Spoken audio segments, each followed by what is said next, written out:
비방을 많이 받은 한 사람이 있습니다. 바로 예수님이십니다. 완전하신 예수님께서 이 땅에 오셨을 때 이 땅에서 많은 비방과 비판을 받으셨습니다. 그래서 예수님을 향해서 당신은 이단의 괴수다 비난하였습니다. 또 역사 속에서 어떤 이들은 예수님의 성육신을 비난했습니다. 예수님의 부활에 대해서도 비난했습니다. 어떻게 하나님이 사람으로 이 땅에 태어날 수 있는가? 자기 생각으로 예수님을 비방했고요. 어떻게 죽은 사람이 부활할 수 있는가? 자기 생각으로 비방했습니다. 어떤 분들은 예수님을 향해서 이단의 괴수다라고 할 뿐만 아니라 여러 가지 어떤 이유를 대어서 이런저런 비방을 했습니다. 예수님의 그 십자가의 사건, 그 고난과 죽으심에 대해서 그들은 받아들이기는커녕 부정하고 또 비난하였습니다. 예수님께서 이런 비방을 받을 때 같이 비방하면서 비방의 문제를 풀어가지는 않았습니다. 예수님께서 그 비방 속에서도 자신의 모든 사역과 삶을 온전하게 완성하였습니다. 우리는 지금 교회를 비방하는 시대에 살아가고 있습니다. 사람들은 나름의 이유를 갖고 교회를 비방합니다. 문제는 이런 외부의 비방 우리가 충분히 이겨낼 수 있고 또 잘 이겨내었습니다. 문제는 교회 안의 비방의 문제입니다. 교회 안에 상당수의 문제가 바로 이런 비방으로 비난으로 교회가 문제가 되어집니다. 초대교회 안에 이미 은혜가 있었지만 은혜를 넘어서 비방의 문제에 있었습니다. 그로 인해서 공동체가 깨어지고 분열되어지고 여러 가지 위기가 왔습니다. 문제는 그 죄를 반복한다는 데 문제가 있습니다.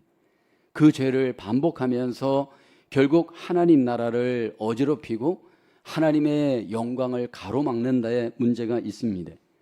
사도행전의 초대 예루살렘 교회가 비방의 문제가 생겼죠. 은혜 안에서 하나 되었던 교회였습니다.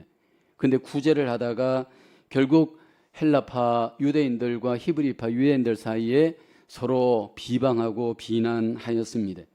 그래서 결국 은혜의 공동체가 상처받는 공동체가 되었죠. 로마 교회는 어땠나요? 그들은 음식 먹는 문제로, 나를 지키는 문제로 서로 비방하였습니다.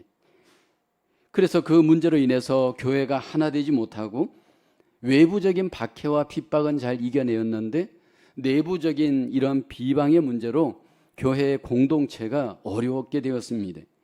고린도 교회는 어땠나요? 고린도 교회가 하나님의 은혜로 교회되었지만 그 안에 사람을 중심으로 파가 나뉘어져서 서로 분열되었습니다. 그리고 서로를 향해서 비방하였습니다. 이런 이 비방의 문제가 초대교회 안에서만 있는 게 아니고 지금 이 시대 속의 교회 안에서도 일어나고 있습니다. 하나님께서 원하시는 교회를 세운다는 명목으로 자기 기준으로 함부로 비방하면서 하나님의 교회를 어지럽히고 공동체를 깨는 이 안타까운 죄를 여러분 하나님은 우리에게 버리기를 원합니다. 야고보 오늘 장로는 우리를 향해서 이 비방의 문제가 왜 우리에게 일어나는가, 비방의 이유 우리에게 소개하며 이 비방의 문제, 이 죄 문제를 극복하기를 우리에게 기대합니다. 첫째로 비방, 사랑의 형제의식이 없는 말씀을 대적하는 죄입니다. 오늘 본문 11절을 보면 형제들아 서로 비방하지 말라. 형제를 비방하는 자나 형제를 판단하는 자는 곧 율법을 비방하고 율법을 판단하는 것이라 말씀을 하죠. 지금 야고보 장로가 여기 강조하는 단어 형제라는 단어입니다. 오늘 본문 영어 성경에서는 브라더스라고 되어 있는데 아델포스라고 하는 헬라어 형제라는 단어를 사용을 합니다. 이 형제라는 단어를 반복해서 사용하면서 교회를 향해서 형제들이라고 고백을 합니다.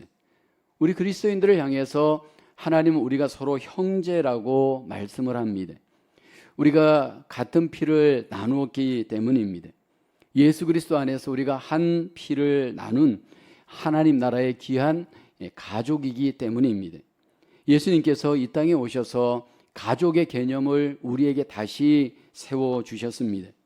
육신의 가정이 예수님을 찾아왔을 때 예수님께서 새로운 가족 개념을 무리들에게 말씀을 하죠. 마가복음 3장 33절을 보면 대답하시되 누가 내 어머니이며 동생들이냐 말씀을 합니다.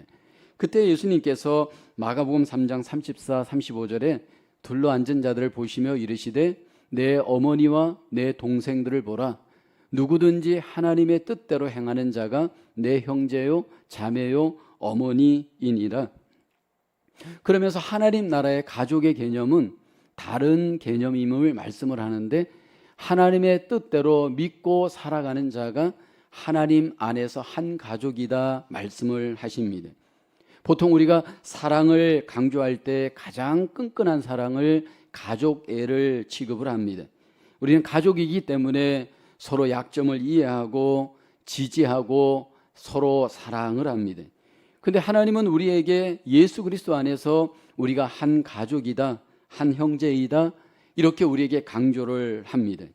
이 땅에 오셨던 예수님은 친히 그 몸으로 한 형제 의식을 제자들에게 나타내는 삶을 사셨잖아요.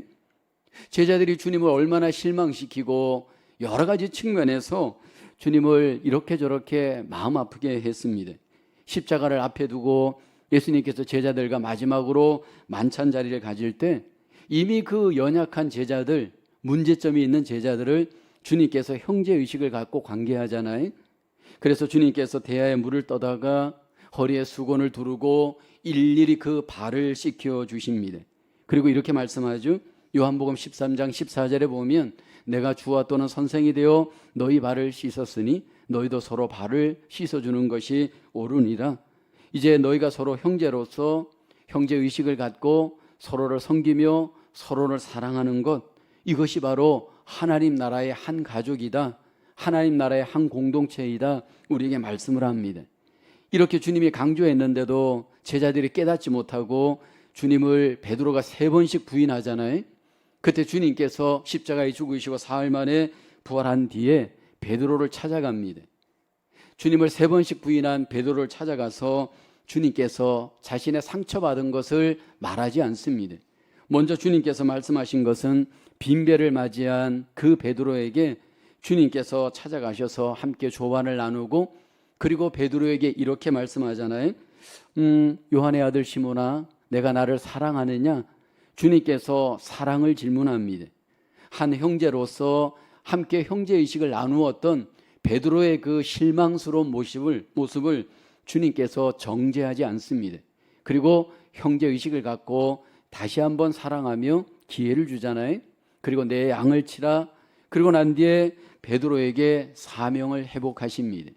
주님께서 이 땅에서 형제의식이 어떤 것인지, 관계가 어떤 것인지 끝까지 우리에게 본을 보여주셨습니다. 이런 형제의식으로 교회 공동체가 가능할까 질문할 수 있죠. 이런 형제의식을 갖고 사랑으로 교회가 정말 관계할 수 있을까요? 성경은 그것이 가능하다 우리에게 보여줍니다. 그 샘플이 바로 초대 예루살렘 교회였잖아요. 초대 예루살렘 교회가 형제의식으로 얼마나 피차에 서로 관계하며 사랑했나요? 특별히 그들이 자신의 생명 같았던 재산을 다 팔아서 어렵고 가난한 이웃들을 향해, 성도들을 향해 다 나누어 주죠. 그로 인해서 믿지 않는 자들이 이 초대 예루살렘 교회를 보고 감동을 받고 교회 앞에 전도되어지는 놀라운 은혜를 경험하잖아요. 기독교 2000년 역사를 볼 때 이 형제의식을 갖고 사랑을 나누었던 초대 교회들의 모습은 믿지 않는 자들에게 굉장한 사실은 영향을 주었습니다. 그 당시에 초대 예루살렘 교회뿐만 아니라 초대 때 많은 교회들이 로마인들, 이방인들 앞에 이 형제의식의 진정한 사랑의 모습을 본보였습니다. 예배에 올 때 물질, 돈을 드리는 경우도 있었지만 형제의 필요를 위해서 옷을 가지고 오느니 또는 음식을 갖고 오느니 때로는 자기 집에 보물 같은 것들을 가지고 와서 어려운 교회 안의 이웃들을 위해 나누어주고 그 필요를 채워주고 함께 형제의식을 나누었습니다. 특별히 초대 많은 교회들이 로마인들에게 오해를 받았던 것이 뭐냐면 이 형제의식의 용어와 행함이었습니다. 함께 예배하면서 성만찬을 함께 행했잖아요. 주의 몸을 함께 기억하면서 떡을 나누고 그 피를 함께 기억하면서 포도즙을 나누었습니다. 그리고 우리는 형제 자매다라고 서로 불렀습니다. 그때 로마인들은 이러한 기독교의 모습을 보고 굉장히 당황했습니다. 왜냐하면 성행위를 할 때 이집트인들은 그 성행위 한 사람을 형제 자매라고 불렀기 때문입니다. 근데 성만찬을 하고 같이 형제요 자매요라고 불렀을 때 그들은 그 기독교인의 이 풍속이 굉장히 이상했습니다. 그래서 기독교인들을 이단이라고 했습니다. 형제 자매라고 하는 그 용어를 보고 기독교를 정죄했습니다. 사람을 잡아서 피를 먹고 그 고기를 먹는 것으로 오해하였고요. 형제 자매라고 부르는 것을 보고 동성애를 하는 것처럼 오해하기도 하였습니다. 이런 비난과 비방을 초대 교회가 잘 지켜내었고 기독교 2000년 역사가 결국 이 공동체를 그 안에서 이루어냈습니다. 문제는 이런 외부의 문제가 아니고 내부가 문제였습니다. 은혜를 받고 하나님 안에서 함께 공동체를 이루어갈 때 내부적으로 서로를 비난하는 문제, 비방하는 이 죄가 교회 속에 심각한 위기를 가져오게 했습니다. 본질적인 문제가 아니고 비본질적인 다름의 문제를 갖고 마치 틀린 것처럼 정죄하고 비방하는 교회 안의 문제가 이미 초대 교회 안에서도 나타나기 시작을 합니다. 교회 안에서 비본질적으로 비방하고 비난하는 대표적인 문제가 두 가지가 있었는데 우선 첫째 문제는 음식의 문제였습니다. 여러분, 사람의 역사, 교회의 역사를 보면 이 음식과 관련하여서 많은 문제가 일어납니다. 우상에게 절을 한 음식을 먹어야 할까요? 먹지 말아야 할까요? 아마 우리들 중에도 두 패가 나뉠 겁니다. 우상은 아무것도 아니므로 거기에 절을 한 음식 먹는 것이 무슨 문제인가 자유롭게 먹는 사람이 있을 겁니다. 그러나 또 한편에서는 우상이라고 하는 것에 절을 했기 때문에 절대로 먹어서는 안 된다라고 주장하는 분들이 있을 겁니다. 만약에 음식을 자유롭게 먹는 사람들은 여러분 먹지 않는 사람을 보면서 왜 저렇게 율법적이야? 라고 생각할 겁니다. 또 음식을 먹지 않는 사람은 음식을 먹는 사람을 보면서 왜 저렇게 자유로워? 라고 또 정죄하고 비난할 겁니다. 이런 의견이 다를 때 우리는 어떻게 대처해야 할까요? 그 의견을 존중하고 받아줄 수 있나요? 대부분의 교회가 그렇지 않다라는 거예요. 내 생각대로 상대방이 행동하지 않으면 우리는 받아주기는커녕 정죄한다라는 것이 교회 속의 문제입니다. 또 하나는 날과 관련된 문제였습니다. 여러분, 주의를 지킬 때 이렇게 지켜야 한다, 저렇게 지켜야 한다, 방법론이 다릅니다. 어떤 사람은 주일날 철저하게 모든 것들을 하나님 앞에 예배하는 날로 지키는 분들이 있습니다. 왜냐하면 주일은 거룩한 날이기 때문이다 주장합니다. 그러나 두 번째 의견은 다른 사람은 주일이나 다른 날이나 무슨 차별이 있는가? 모든 날이 주님의 날인데 왜 하필이면 주일 날만 그렇게 구별해서 드리는가? 그럴 필요가 없다 주장하기도 합니다. 이런 의견이 다를 때 우리는 상대방을 향해서 저 사람은 문제야 라고 정죄하는, 비난하는 그런 모습이 우리에게 있을 수 있다라는 겁니다. 이런 류의 비방의 문제를 내부적으로 갖고 있을 때 하나님께서는 우리를 향해서 사도 바울에게 권면을 우리에게 하게 합니다. 로마서 14장 1절에 보면 믿음이 연약한 자를 너희가 받되 그의 의견을 비판하지 말라 말씀을 합니다. 여기 우리에게 받으라 말씀을 하고 있고요. 그 사람이 어떤 의견까지도 받으라 말씀을 합니다. 그 연약한 점에 대해서 우리에게 무조건 비판하지 말라 말합니다. 또 반대로 로마서 14장 13절에는 그런즉 우리가 다시는 서로 비판하지 말고 도리어 부딪힐 것이나 거칠 것을 형제 앞에 두지 아니하도록 여기 보면 주의하라 말합니다. 인간관계, 믿음의 관계에 있어서 우리에게 주의하라 말씀을 합니다. 여러분, 나의 믿음 생활에 있어서 나는 혹시 주의하고 있는지요? 주의를 지키는데 음식을 먹는데, 말을 하는 데 있어서 나는 주의하고 있는가라는 겁니다. 가장 여러분 우리가 주의해야 할 것이 뭘까요? 먼저 우리가 자기 자신을 돌아보는 주의력이 굉장히 필요합니다. 많은 경우에 우리는 나 자신을 잘 못 돌아봅니다. 예수님께서 마태복음 7장에서 그 당시에 유대인들, 비판에 어떻게 보면 아주 극치를 달리고 있던 유대인들을 향해서 이렇게 말씀을 하죠. 어찌하여 형제의 눈 속에 있는 티는 보고 내 눈 속에 있는 들보는 깨닫지 못하느냐. 여러분, 교회 생활을 오래 하다 보면 아는 것이 믿음이라고 착각합니다.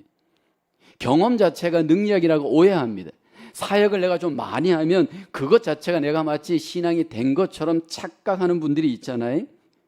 그러면서 자기는 안 돌아보고 자꾸 남만을 지적하고 가르치고 말만 앞세울 수 있는 위험이 있잖아요.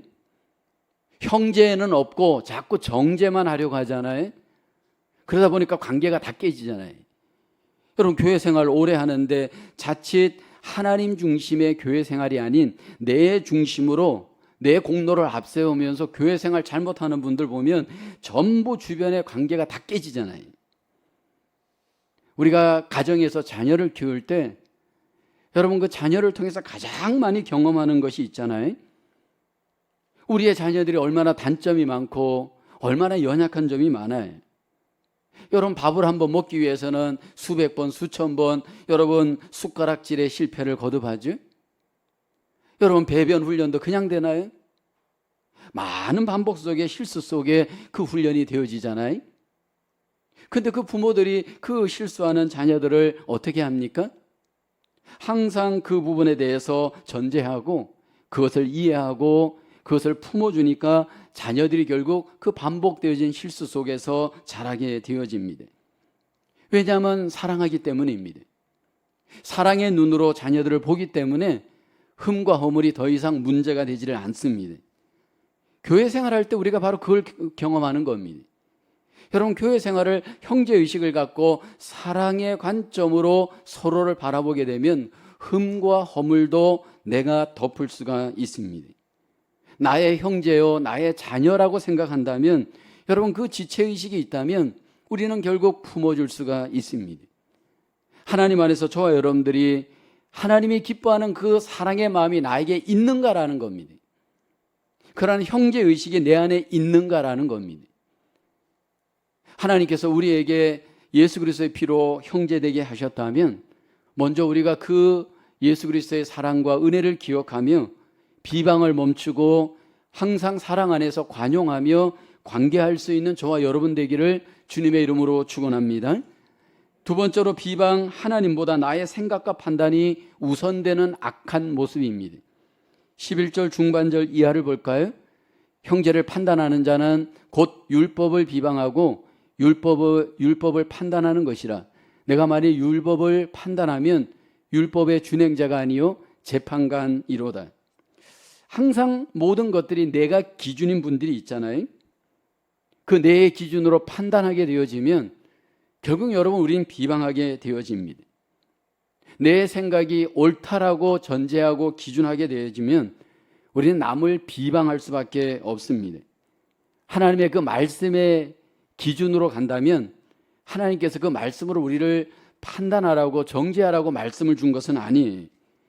근데 우리가 그 말씀을 알고 있고 그것을 믿고 있는데도 이상하게 여러분, 그 말씀의 기준은 어디 가고 내가 기준이 되어져서 나는 굉장히 공정하다 생각하고요, 옳다라고 생각하는 여러분 착각을 합니다. 제가 최근에 읽은 책 중에 하버드 교수였던 교수인 마이클 샌델이라고 하는 사람이 쓴 책, 공정하다는 착각이라는 책이 있습니다. 이 시대를 살아가는 많은 민주주의의 사람들이 나는 굉장히 공정하다고 착각하면서 삶을 살아간다는 거예요. 근데 그 착각하는 이유가 뭐냐 하면 능력주의에 대한 과신이 있기 때문이라는 겁니다. 지금 내가 이렇게 살 수 있는 것, 잘 살 수 있는 것, 공부를 하고 나름대로 짭을 잡고 나름대로 이렇게 잘 살 수 있는 그 이유가 뭔가? 나는 경쟁에서 나름대로 열심히 해서 능력으로 성공할 수 있었기 때문이라고 생각하는 거예요. 내가 열심히 노력하고 열심히 수고해서 이 포지션까지 내가 올 수 있었다라고 생각한다는 거예요.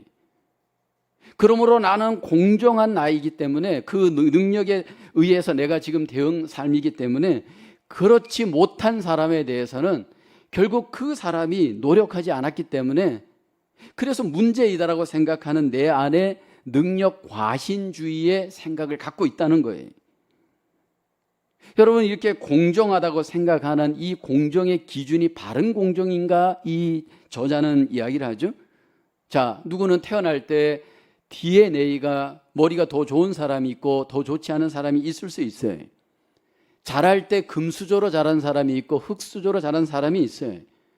똑같이 노력을 하지만 그 DNA가 조금 다르기 때문에 또 가정의 어떤 후원이 다르기 때문에 여러분 노력을 해도 그 결과가 여러분 일정하지 않을 수 있음을 이 저자는 이야기합니다.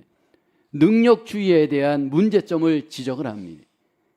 우리가 하나님 앞에 신앙생활을 할 때 내가 지금 이 포지션에 오게 된 것이 내 능력의 결과인가요? 하나님의 은혜의 결과인가요? 제가 목사가 되고 여러분들이 때로는 뭐 안수집사가 되든 권사가 되든 집사가 되든 아니면 교회 생활을 하든 그 모든 것들이 하나님의 전적인 은혜입니다. 그런데도 불구하고 우리 안에는 기본적인 속성이 여러분 부정적인 마귀의 속성이 우리 안에 죄성으로 남아 있습니다. 여러분 이 마귀라고 하는 놈은요 근본적으로 비방의 본성을 갖고 있어요. 그래서 여러분 우리가 잘 알아야 될 거는요 자꾸 비방하는 사람, 비난하는 사람은 하나님을 기쁘게 하는 사람이 아니고 사실 마귀를 기쁘게 하는 사람이 이 마귀의 본질은 참소하는 자이고 비방하는 자입니다. 요한계시록 12장 10절에 보면 내가 또 들으니 하늘에 큰 음성이 있어 이르되 이제 우리 하나님의 구원과 능력과 나라와 또 그의 그리스도의 권세가 나타났으니 우리 형제들을 참소하던 자 곧 우리 하나님 앞에서 밤낮 참소하던 자가 쫓겨났고라고 하지. 여기 참소라는 단어가 소개됩니다. 잘못을 고자질하고 비난하는 행위를 참소라고 하죠. 문제는요 이걸 혼자만 갖고 있는 것이 아니고 자꾸 옆에 다른 사람에게 소문을 내게 한다는데 문제가 있어요. 교회에 보면 그런 분이 있잖아요. 좋은 소문은 내지 않고 좋지 않은 소문을 자꾸 카톡으로 전하고 전화로 전하고 말로 전하는 분들이 있잖아요. 여러분 이렇게 참소하는 이 마귀의 그 꾀임에 넘어가는 이유가 무엇일까라는 겁니다. 왜 어떤 사람은 그 같은 말을 들어도 그것에 대해서 유혹을 안 받고 마음이 흔들리지 않는데 어떤 사람은 그런 부정적인 말을 들으면 여러분 거기에 그냥 빨려 들어가는 분들이 있잖아요. 그 마음이 부정적이기 때문입니다. 여러분 우리 안에 부정적인 마음의 사람이 있어요. 그 부정적인 마음의 사람들을 살펴보면 과거의 상처에 매여 있는 분들인 경우가 많습니다. 저희가 교회 제자훈련에서 함께 나누었던 책 중에 데이빗 A. 시멘지의 상한 감정의 치유라는 책이 있어요. 뭐 이거는 여러분 지금 시대를 뛰어넘어서 많은 분들에게 베스트셀러로 읽혀졌던 책이잖아요.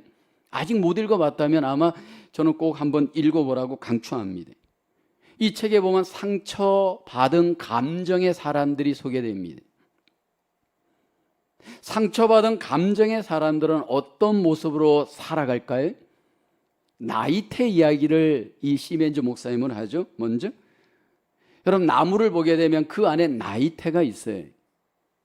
그런데 여러분 추운 그 곳에서 자란 나무의 나이테는 좁고요. 그리고 온화한 그 위에서 자란 나무의 나이테는 넓습니다. 상처 속에 살아갔던 사람들의 그 마음을 들여다보면 굉장히 내로워합니다. 좁습니다. 이 상처받은 사람들, 그 안에 상처가 많이 있는 사람들 어떻게 치유해 가야 될까요? 우리가 교회 생활을 하면서 믿음 생활을 하면서 치유에 대한 잘못된 두 가지의 극단을 시멘즈 목사님은 지적하죠. 어떤 이런 마음의 문제, 상처의 문제를 자꾸 마귀로만 이렇게 문제를 보고 마귀를 쫓아내야 된다라고 보는 나쁜 잘못된 관점이 있어요. 또 한 가지 잘못된 극단은 무조건 기도하고 무조건 성경 보세요라고 극단적으로 적용하는 분들이 있음을 이 저자는 이야기합니다. 그러면서 이 마음의 문제, 상처의 문제를 우리가 치유하고 회복하기 위해서는 먼저 그 마음을 들여다봐야 됨을 강조하는데, 이 상처받은 부정적인 사람들의 그 마음은 어떤 모습일까요? 두 가지의 핵심적인 모습이 그 마음에 있음을 이야기하잖아요. 하나는 열등감이, 상처가 많은 사람들을 보면 그 안에 극한 열등감이 있습니다. 이 열등감에 있는 사람은 자기 자신의 가치를 인정하지 못합니다. 그로 인해서 하나님의 용서와 사랑을 아무리 이야기해도 그게 자기에게 적용이 안 돼. 무슨 얘기하는지 감이 안 와요. 내가 그 하나님의 사랑과 하나님의 그 용서를 받는다라는 게 자기하고 전혀 적용이 안 돼. 또 하나는 완전주의 컴플렉스예요. 상처가 많은 사람은 스스로 자기를 자꾸 완전하게 하려고 노력합니다. 근데 여러분, 만족이 없습니다. 너 좀 더 잘해야 돼 라고 하는데 잘한 것에 대한 마음의 만족이 없습니다. 어떻게 하면 이런 상처받은 감정의 마음을 우리는 고쳐갈 수 있나요? 여러 가지 방법이 있지만 두 가지를 이 책에서는 강조합니다.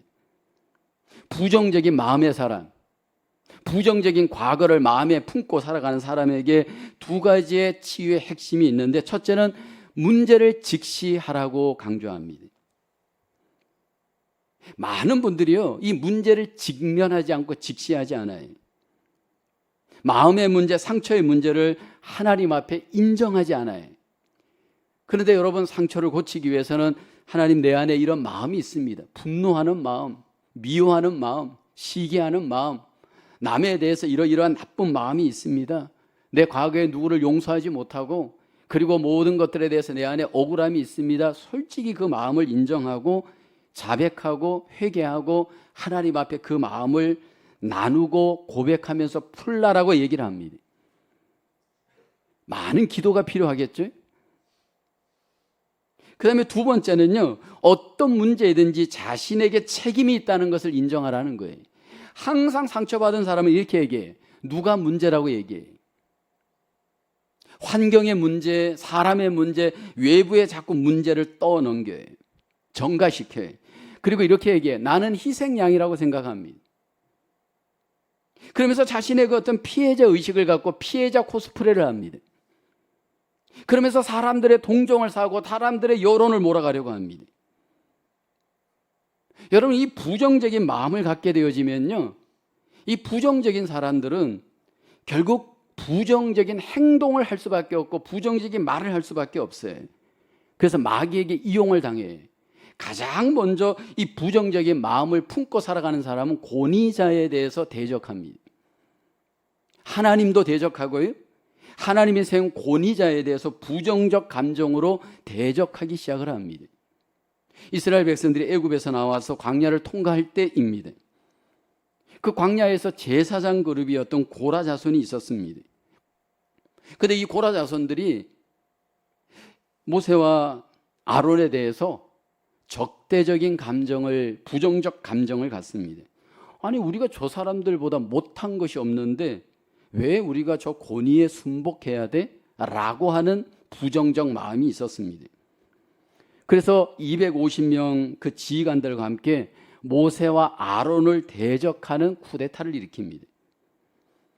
모세와 아론을 향해서 이렇게 대적하며 말하죠. 민수기 16장 3절에 보면 그들이 모여서 모세와 아론을 거슬러 그들에게 이르되 너희가 분수에 지나도다.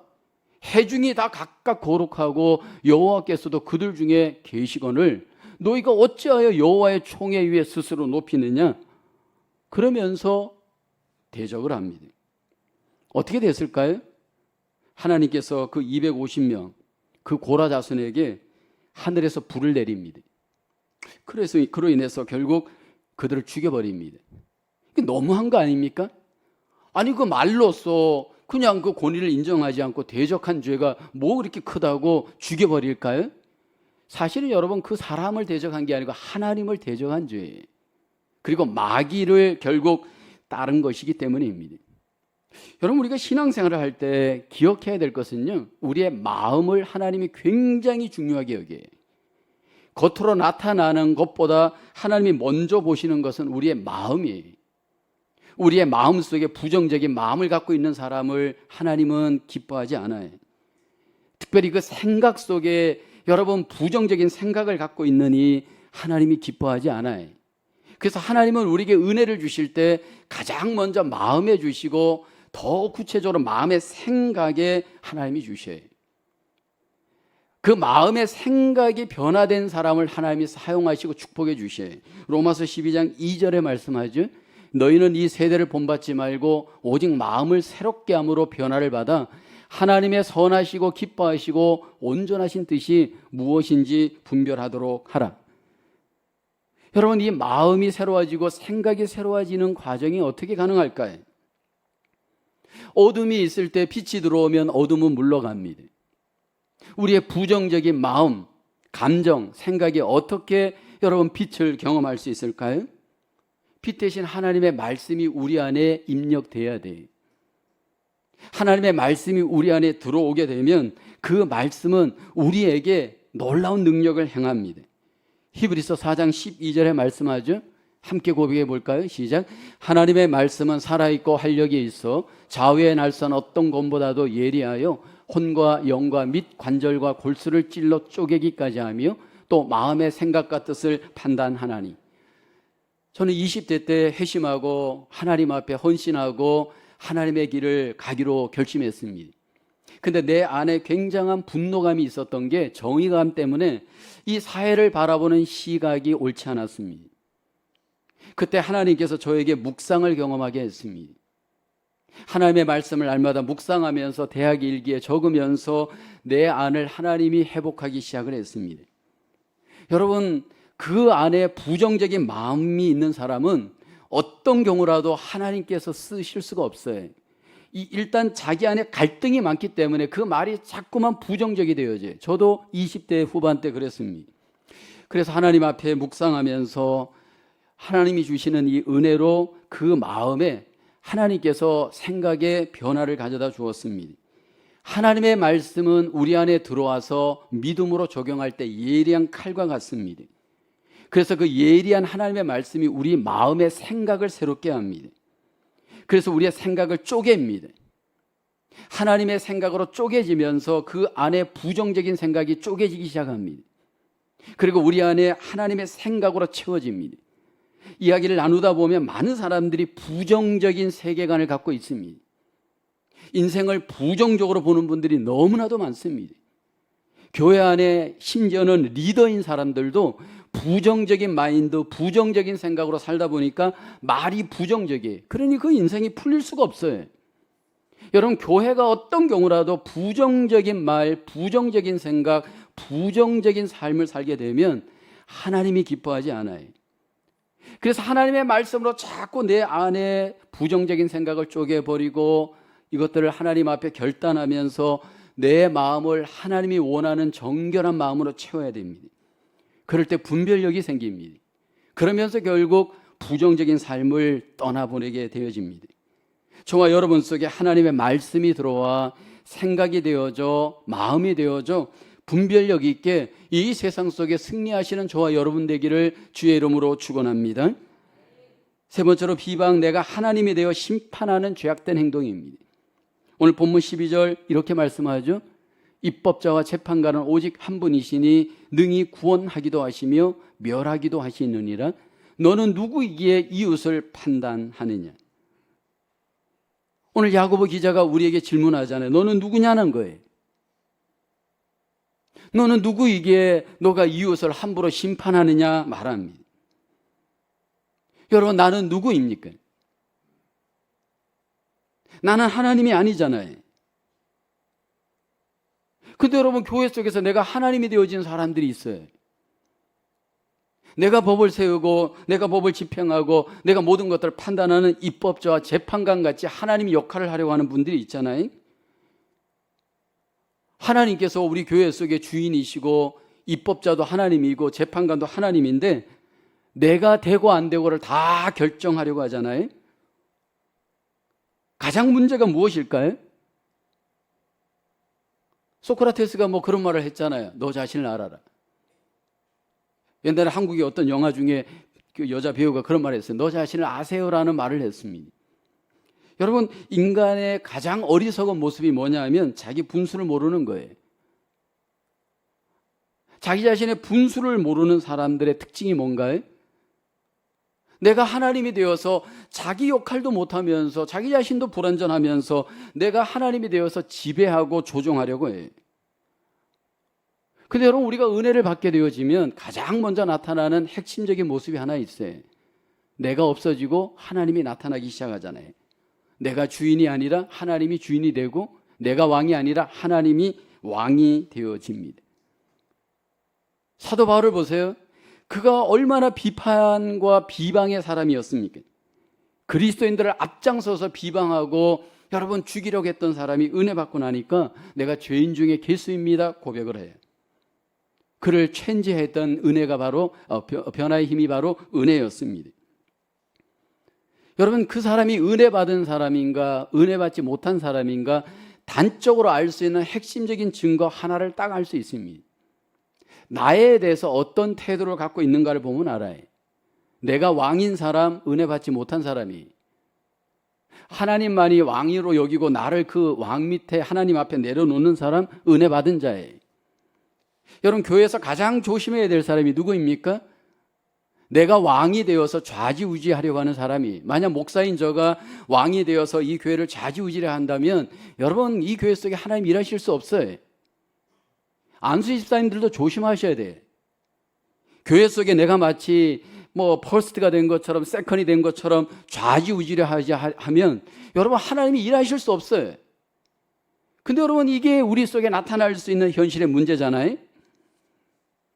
우리가 함께 하나님의 교회를 세워갈 때 항상 이해해야 될 것은 교회는 완전한 사람이 모인 곳이 아닙니다. 불완전한 사람들이 모여서 완전하신 주님을 향해 모이는 모임이 교회이잖아요. 그래서 항상 과정 중에 있습니다. 여러분, 건물 중에 항상 이렇게 지어가는 과정 중에 있는 건물을 보게 되면 불편한 부분이 참 많아요. 아직 과정 중에 있다 보니까 완성되지 않은 그 건물을 보면 여러분, 얼마나 불편한 모습이 많습니까? 그러나 언젠가는 완성되기 때문에 그 건물을, 그 지어가는 건물을 우리가 바라보면서 기다리잖아요. 그래서 기다려줘야 됩니다. 근데 우리 인간관계, 하나님의 교회가 그랬습니다. 항상 우리는 서로 기다림이 필요합니다. 그 불완전성에 대해서, 부족한 부분에 대해서 우리는 기다려줘야 됩니다. 여러분, 기억해야 될 것은 많은 경우에 누군가가 나를 기다려줬기 때문에 내가 여기 있는 거예요. 그리고 이제 나도 기다려줘야 돼. 근데 어떤 경우에 분들은 이런 분들이 있어요. 자신에 대해서 많은 분들이 기다려준 것을 전혀 모르는 분들이 있어요. 그런 사람은 이 세상에 한 명도 없습니다. 우리가 스스로 하나님을 제한하지 않길 원합니다. 내가 입법자가 되고 내가 여러분 심판관이 되어서 대안대를 결정하지 않길 원합니다. 우리가 함께 교회를 세워갈 때 이 사람은 교회에 되고 이 사람은 교회 안 되고 그렇게 여러분 심판하면 안 됩니다. 하나님은 우리 모두를 품고 하나님의 교회를 세워가기를 원합니다. 그래서 특정인에 대해서, 누구에 대해서 함부로 우리가 제한하고 판단하는 말 굉장히 조심해야 됩니다. 목사인 저도 마찬가지고 여러분도 마찬가지입니다. 교회 속에 비방하는 죄, 하나님을 범할 수 있습니다. 우리가 믿음으로 살면서 가장 적용하기 힘든 부분이 바로 이 말이고 비방의 말입니다. 어떻게 우리가 이 비방을 극복할 수 있나요?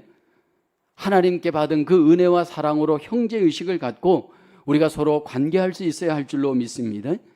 그리고 나의 독선적인 생각, 여러분 교만한 생각을 내려놓고 하나님의 생각으로 우리가 변화되어져야 할 줄로 믿습니다.